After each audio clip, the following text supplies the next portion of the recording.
মাসুদ আমার পাগি না। জামাতের একজন লোক তাকে গাড়ি গিফট করছে। এটা মানে সঠিক না। তার বাবা জামাত ইসলামের আমাদের ইউনিয়নের সভাপতি ছিলেন। আসসালামু আলাইকুম। জুলাই বিপ্লবের অন্যতম মহান চরিত্র আব্দুল হান্নান মাসুদ। এই আব্দুল হান্নান মাসুদ জামাত নেতার সন্তান। আব্দুল হান্নান মাসুদের পিতা ইউনিয়ন জামাতের সভাপতি ছিলেন এবং বর্তমানে সাভার জামাত ইসলামের আমিরের ভাইগনা আব্দুল হান্নান মাসুদ। এ বিষয় নিয়ে স্পষ্ট বক্তব্য দিয়েছেন সাভার থানা জামাতের আমির। আমরা বিস্তারিত তার মুখ থেকে জেনে আসবো। না, এখানে তো কনফ্লিক্ট হওয়ার কোনো সুযোগ নেই। নির্বাচন তো অনেকেই করবে, বিএনপি থেকে অনেকে করবে, জাতীয় পার্টি থেকেও আমাদের ওখানে প্রার্থী প্রচারণা করতেছে, তারপরে হলো যে অন্যান্য দল থেকেও আছে। তো এখন হান্নান মাসুদ তো এনসিপির প্রার্থী। হান্নান মাসুদ বৈষম্যবিরোধী ছাত্র আন্দোলনের নেতা ছিলেন, এখন এনসিপি যুগ্ম সমন্বয়ক বা যুগ্ম সম্পাদক। তো হান্নান মাসুদের নির্বাচন করবে, জামাত প্রার্থী ঘোষণা করেছে। আমরা জামাত ইসলামের পক্ষ থেকে জামাতের মনোনীত প্রার্থী হিসেবে আমরা নির্বাচন করব। এর মধ্যে তো আমি কোনো দেখি না। সবাই তো চেষ্টা করবে। হ্যাঁ, প্রতিযোগিতা হবে। প্রতিযোগিতা যে যার মানুষকে সবাই ডাকার চেষ্টা করতেছে, টানার চেষ্টা করতেছে। এটাই একটা প্রতিযোগিতা, নির্বাচন একটা সৌন্দর্য। আমরা মনে করি শেষ পর্যন্ত দেখা যাবে যে কার প্রতিযোগিতা কতটুকু ফ্রুটফুল বা আউটপুট নিয়ে আসতে পারে।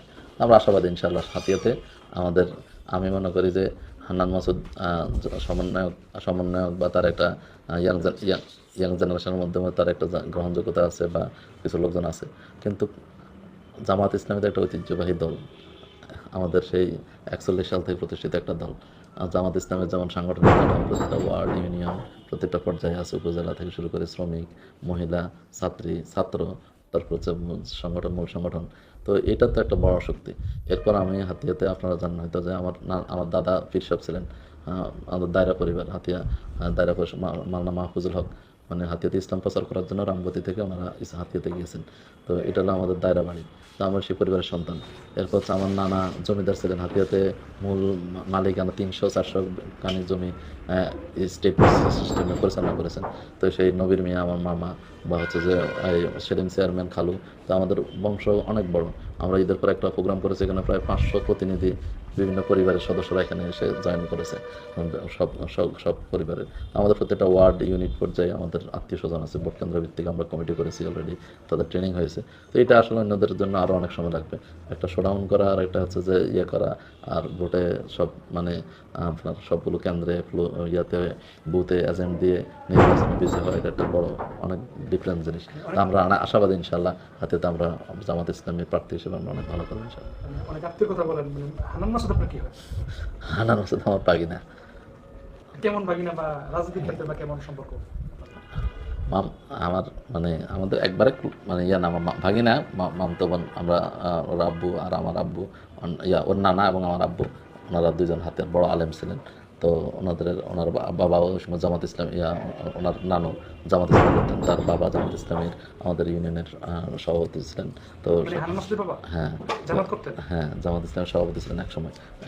এখন নাই কিন্তু হ্যাঁ আছেন। তো এই হিসেবে তো আমাদের সাথে সম্পর্ক অনেক ক্লোজ, বা আমাদের সম্পর্কটাও অনেক পারিবারিক সম্পর্ক। তো সেও আমাদেরকে সবসময় মামা ডাকতো, আমরা ভাগিনা ডাকি। এবং সম্পর্কটা ব্যাপারটা কমপ্লেক্স হয়ে গেল না? তার বাবা জামাত করতো, আপনি জামাত, আবার সে এনসিপি, সে নির্বাচন করবে, আপনি করবেন, মানে কমপ্লেক্স। একটু কমপ্লেক্স একটু কিন্তু রাজনীতিতে তো বাবা ছেলে মা মেয়ে নির্বাচন করার অনেক ইতিহাস আছে। এরপরে সংগঠন অবশ্যই এটা কোনো ব্যাপার না। এটা তো আপনারা আরো ক্লোজ, বলো না ভাই ভাইয়ের বিরুদ্ধে নির্বাচন করে, এরকম বিষয় আছে।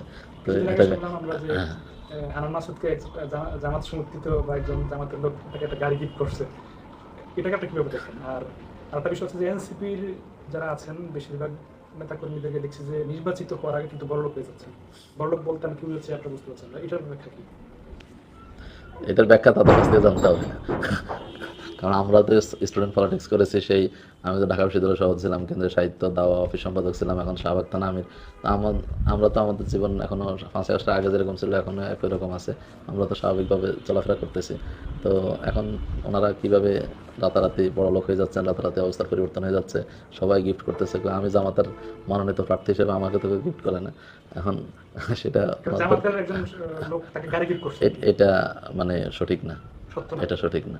আমি যতটুকু জানি এটা সঠিক না। এবং কে করেছে তার উনি নাম বলুক, বলুক, বা এটা মানে এটা নিয়ে অনেক কথা আছে আর আপনাদের ভেতরে একটা হ্যাঁ। সংগঠনের কোনো কথাবার্তা হয়েছে? সংগঠনের ভিতরে এটা নিয়ে অনেক কথাবার্তা হচ্ছে যে সংগঠনকে উনি যদি আমার কেউ গিফট করে সে নাম বলো কে গিফট করছে, এরকম না বলে জামাতকে, এরকম জামাত সমর্থিত এক ব্যবসায়ী, তো এনসিপির কোনো লোক গিফট না করে জামাত সমর্থিত ব্যবসায়ী কেন ওনাকে গিফট করতে যাবে, বা আমার জানা নাই কে করছে কীভাবে করছে বা এগুলো। এই বিষয়ে আপনাদের সংগঠন অবগত আছে কিনা? হ্যাঁ, সংগঠনের মধ্যে আছে, সংগঠনের মধ্যে এটা নিয়ে বিরূপ প্রতিক্রিয়া আছে, আচ্ছা বিব্রত। আচ্ছা, এমনিতে আপনাকে কোনো জানতে চেয়েছেন তার কাছে বা এমন কিছু? এটা সংগঠন জানতে চাইবে বা সংগঠন সেটা নিয়ে করবে অবশ্যই। আমরা মনে করি এটা না হলে ভালো আর কি, এরকম। বা এটা কি আসলে সে উদ্দেশ্য প্রণোদিত বলেছে এমন হয় কিনা? এটা সে ভালো জানে, কিন্তু আমরা জানি না, আমাদের কাছে এরকম কোনো ইনফরমেশন নাই যে কে দিয়েছে, কাকে দিয়েছে, কেন দিয়েছে, কেন দিবে। দিলে সেটা সে প্রকাশ করুক। সুপ্রিয় দর্শক, বিষয়টি আপনারা কীভাবে দেখছেন অবশ্যই আপনাদের মূল্যবান মন্তব্য কমেন্ট বক্সে জানাবেন। সবসময় সত্য নির্ভর তথ্য পেতে স্বাধীন বাংলা টিভি ইউটিউব চ্যানেলটি সাবস্ক্রাইব করে আমাদের সাথে থাকুন। আসসালামু আলাইকুম রহমতুল্লাহি ওয়া বারাকাতুহু।